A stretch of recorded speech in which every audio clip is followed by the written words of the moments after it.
Minister Fikile Mbalula has urged taxi associations to be mindful of the poor when increasing taxi fares. He was reacting to reports that the Alexandra Taxi Association in Johannesburg will hike its prices from 11 Rand to 30 Rand. Right, for more on this, we're joined by Department of Transport Spokesperson Ayanda Allie-Payne. A very good afternoon to you, Ayanda. Very different to see you on the other side. Thank you for joining us.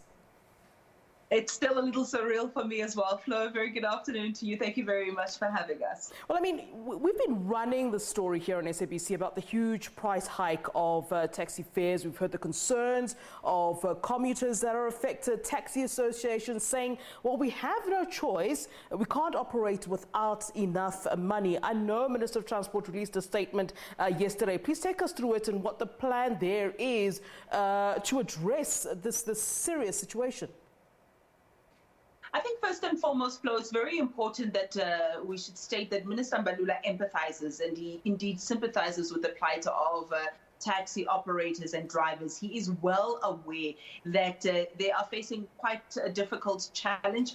Those that have been able to operate have been few and far in between. And when they are on the roads, they're only operating at a limited capacity. So we understand that a lot of them are struggling to make ends meet. A lot of them are struggling to pay their vehicles. A lot of them are struggling to put food on the table, and that is very important. That context is key. Minister Mbalula has heard, and he understands that. He understands also that it might be warranted to have some fare increases. Of course, there are a number of industries that have increased their prices somewhat in order to deal with some of the issues that they're seeing as a result of COVID-19. So a fair and decent, justifiable, equitable price hike may be warranted. What is somehow distasteful is a jump that would put the poor and the working class on the back foot, who are the majority of the commuters who rely on public transport, because these commuters themselves are facing a difficult time. So I think it's important that while we understand the plight of the taxi industry, we contextualize and saying everybody is suffering.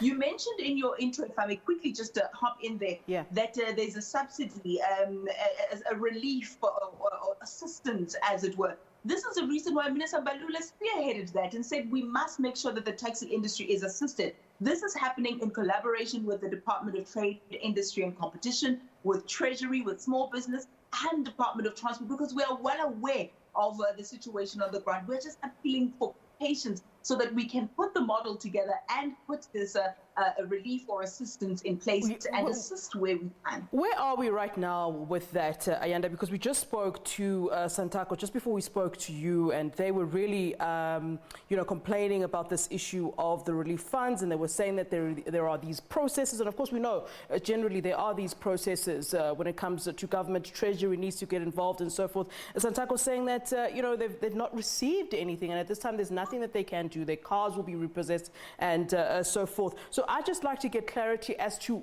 in terms of where we are exactly with this, because unfortunately the taxi associations can't decide to not do anything about it at this time while they wait for the go-ahead or for Treasury to give them this relief fund. So where are we, and should they maybe have been a little bit more patient? So where we are at the moment is at a very advanced stage. I can confirm that, firstly, there is a willingness and a general agreement among all these departments that I've listed that they all recognize that assistance is warranted, which is a great starting point. So nobody's disputing the fact that the taxi industry should get assistance. The second point was to discuss the modalities, Flo. You'll know that you need to look at a model that will be equitable, a model that is beyond reproach, a model that will not be open to corruption, but a model that can stand under scrutiny. So looking at things like, are you going to pay each driver per permit or per kilometers that the vehicle will travel? Do you pay people for the routes, or do you pay them based on that 30% that they are no longer having because of the 70%? Those are some of the things that you look at. You'll know that there are some people who have the permit, but their vehicle has not been in operation for the last 6 months or maybe even a year because they have not been able to repair it. Do you still give someone in that situation a subsidy? Or other people who say, look, I'm driving, I'm not using my permit, it's somebody else's permit, but I'm not able to earn an income now because of COVID-19. So those are some of the things you need to look at. Also, we don't want this process to 6 months or maybe a year from now be something called COVID Gate, because Department of Transport just blanketly gave out money to people without the checks and balances in place. Do we give the funds to the associations? Do we give the funds to the provinces? Yeah. Those are the things that are very important so that we're not the subject of an inquiry in a few months to come. Now, I know it takes a while and a lot of people are frustrated by it, but it's important that we do it correct and we do it as speedily as possible. And I can confirm that this is a matter of urgency for all those departments that I've listed. You know, I was watching some of the comments about, the fares going up, and I see some people on social media saying things like, look, we'll walk from Alexandra to Sandton. Now, when you say that, that also brings in a safety element into it. And no doubt the minister would not want to see that, where you're having, women working to maybe they're domestic workers from Alexandra to Sandton and so forth. I mean, this is something that could end up being quite dangerous, really, where people are saying we simply don't have the money to pay to get into these taxis and pay, 172% higher than what we're used to paying. Would there be any kind of maybe alternative? I mean, I'm sure that, the minister doesn't want to have any kind of a war with the Taxi Association, but surely there should be, other means, other ways of getting people up and down, because it just seems as though the Taxi Association at this point can say whatever they want, really. Well, you're quite right, Flo. There's the lack of safety. That's one of the elements. If you're going to walk at 4 o'clock or 5 o'clock in the morning to a long distance, it is unsafe.